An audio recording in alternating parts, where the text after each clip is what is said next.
Today I'm going to answer the $1 million question. Why aren't you as successful as you want to be? Now, this is a tough one. This is for sure the most popular question I hear in my coaching sessions. But it's also the most popular subject when I'm talking to friends and when I'm talking to peers. So that's why I thought it was extremely relevant to talk about it on today's video.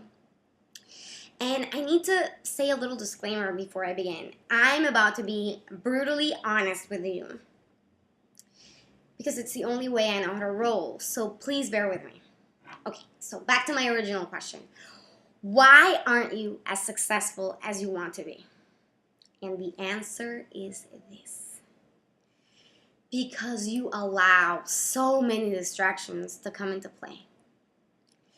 Because you are looking for answers in all the wrong places. Because you are looking for the acceptance of the whole entire planet. Because you are holding on to years, decades, and even a millennium of emotional baggage. And also because you're measuring success all the wrong way. You're measuring success by the rules and manuals of others. Now this question, I'm sure you could have, the answer to this question, you probably could have figured out by yourself. But we're sometimes so submerged by our own subjectivity that we can't see clearly. We think we're doing all the good things and we think we're working so hard, we're working around the clock. What is happening, Mayi? Why am I not as successful as I want to be?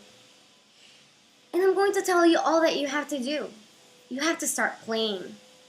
You have to start being a 5-year-old again. Remember when you were 5 and you didn't even know what it was to paint inside the lines? You painted on your walls, you painted on your clothes, you painted a mustache on your little sister. You were a free spirit. You expressed yourself in all the ways that innately you felt were possible. No one told you, these are the instructions, these are the regulations, this is what's popular, this is what's trendy. Who cares what's trendy? What's trendy, someone thought of it first.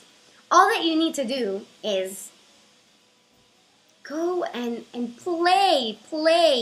You don't need to promote a product if the product is good. You're not a marketer. You're not a clicker. You are an artist.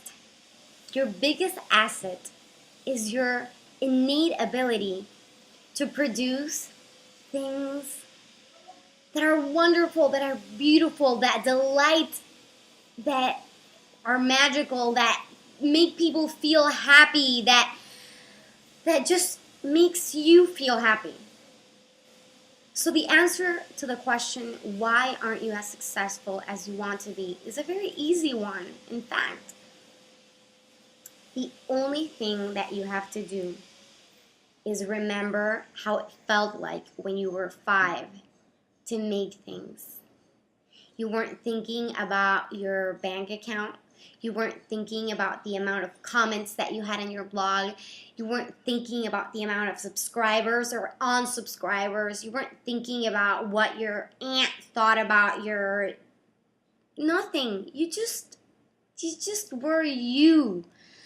So for today, I want you to get your hands dirty. I want you to lock yourself in a room full of Crayolas and paint, and I want you to do something that's completely outside the bounds of context.